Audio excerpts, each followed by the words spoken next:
تمام عارف و عامی خودی سے بیگانہ، کوئی بتائے یہ مسجد ہے یا کہ میں خانہ۔ پہلا شعر۔ اس شعر میں اقبال نے عالم اسلام پر بحیثیت مجموعی تبصرہ کیا ہے کہ اس وقت مراکش سے لے کر ہندوستان تک سارے مسلمان، عالم ہو یا جاہل، عارف و عامی، اپنی خودی سے بیگانہ ہے، یعنی اس بات سے بیگانہ ہے کہ اللہ تعالیٰ نے مسلمانوں کو اقوام عالم میں کیا مرتبہ عطا کیا ہے۔ اس بے خبر کا یہ نتیجہ نکلا کہ عالم اسلام مسجد کے بجائے مے خانے میں تبدیل ہو گیا۔ واضح ہو کہ قرآن حکیم نے مسلمانوں کو اقوام عالم کا سردار بنایا ہے، چنانچہ وہ آیت شریکہ اس پر شاہد ہے۔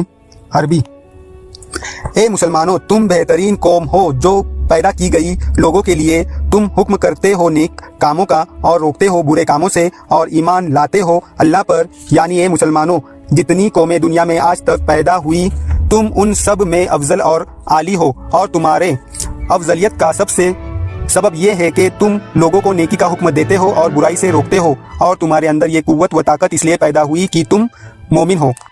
اس آیت سے دنیا میں مسلمانوں کا مرتبہ اور منصب و مقام روز روشن کی طرح واضح ہو گیا، یعنی مسلمان قوم کو اللہ تعالیٰ نے اس لیے پیدا کیا ہے کہ دنیا میں نیکی کی اشاعت کریں گی اور بدی کو مٹائیں گی، اور اس میں یہ طاقت ایمان کی بدولت پیدا ہو سکتی ہے۔ اس سے یہ ثابت ہوا کہ مسلمانوں کو اپنے اندر یہ طاقت پیدا کرنی چاہیے کہ وہ دوسروں کو حکم دے سکے، اور اگر وہ ایسا نہ کر سکے تو وہ اپنے مقام سے گر جائیں گی اور ان کی تخلیق کا مقصد فوت ہو جائے گا۔ اقبال کہتے ہیں کہ اگر مسلمان اپنی حقیقت سے آگاہ ہوتے تو وہ یقیناً ایمان بلا پیدا کر کے اپنی خودی کو تباہ کمال تک پہنچاتے اور دنیا پر حکمرانی کرتے، لیکن ان کی حالت یہ ہے کہ وہ محکومی کی زندگی بسر کر رہے ہیں، جس سے ثابت ہوا کہ وہ اپنی خودی سے بیگانہ ہے۔ دوسرے مصرے میں دو لفظ غور طلب ہے، مسجد اور مے خانہ۔ مسجد کنایہ ہے اطاعت خداوندی سے اور مے خانہ کنایہ ہے اطاعت غیر اللہ سے، یعنی خودی سے بیگانگی کا نتیجہ یہ نکلا کہ اس وقت تمام مسلمان اللہ تعالیٰ کی اطاعت کے بجائے غیر اللہ کی اطاعت کر رہا ہے، یعنی مسلمانوں کی غفلت سے مسجد مے خانہ میں مبتلا ہو گیا۔ مسجد اور مے خانے کے دوسرے معنی یہ بھی ہو سکتے ہیں کہ مسجد وہ جگہ ہے جہاں انسان اپنی خودی سے آگاہ ہو سکتا ہے، اور مے خانے اس مقام کو کہتے ہیں جہاں انسان اپنی خودی سے بیگانہ ہو جاتا ہے، یعنی اس وقت تمام دنیا کے مسلمان اپنی خودی کی قدر و قیمت سے بیگانہ اور ناآشنا ہے۔ یہ راز ہم سے چھپایا ہے میر واعظ نے کہ خود حرم ہے چراغ حرم کا پروانہ۔ دوسرا شعر۔ اس کی ذمہ داری بڑی حد تک قوم کے علامہ اور واعظین پر ہے، جنہوں نے مسلمانوں کو اسلام کی روح سے آشنا کرنے کی بجائے فروعی مسائل میں الجھا رکھا ہے۔ واضح ہو کہ اسلام کی روح یا حقیقت یہ ہے کہ وہ انسان کو عاشق الہی کا درس دیتا ہے۔ قرآن مجید کی یہ آیت اس پر نصیح صریح ہے۔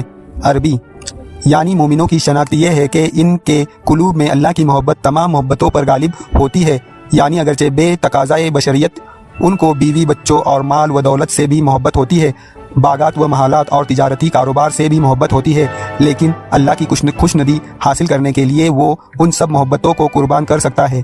اس آیت سے ثابت ہوا کہ محبت الہی اسلامی تعلیمات کا مرکزی اور بنیادی تصور ہے، جسے ہم موجودہ زمانے کی اصطلاح میں اسلامی آئیڈیالوجی، نظام افکار و تصورات کہتے ہیں۔ وہ تمام تر اسی بنیاد عقیدے پر مبنی ہے۔ اگر مسلمان کی زندگی محبت سے خالی ہے تو اسلامی زاویہ نگاہ سے اسی کا وجود اور عدم دونوں برابر ہے۔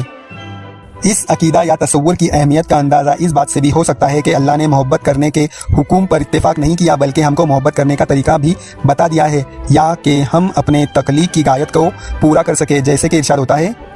عربی: اے ہمارے رسول صلی اللہ علیہ وسلم، آپ مسلمانوں کو مطلع کر دو کہ اگر تم اللہ سے محبت کرنے کے آرزومند ہو تو اس کا طریقہ یہ ہے کہ میری اتباع کرو۔ میری پیروی کا نتیجہ یہ ہوگا کہ اللہ خود تم سے محبت کرنے لگے گا۔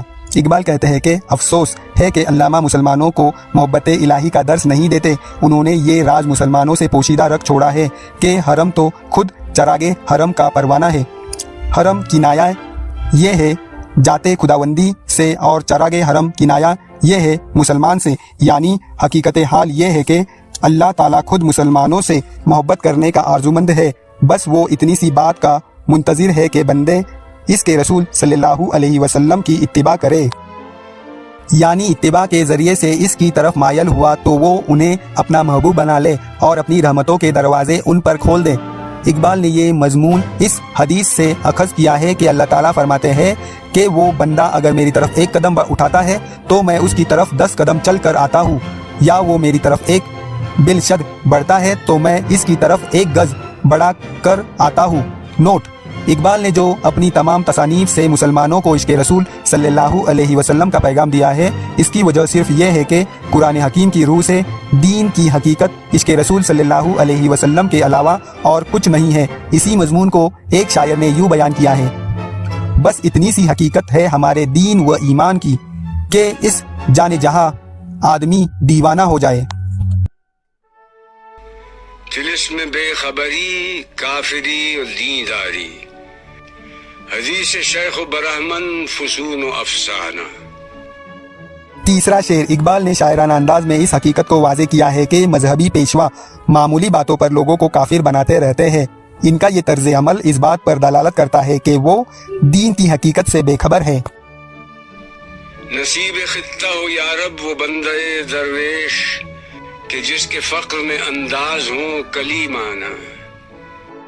چوتھا شعر: اقبال کشمیری مسلمانوں کے حق میں یہ دعا کرتے ہیں کہ اے اللہ، کشمیر میں کوئی ایسا مرد مومن پیدا ہو جائے جس کے فقر میں حضرت موسیٰ علیہ السلام کا رنگ ہو، یعنی جس طرح انہوں نے بنی اسرائیل کو مصریوں کی غلامی سے نجات دلائی تھی، وہ مرد مومن کشمیریوں کے لیے مفید ثابت ہو۔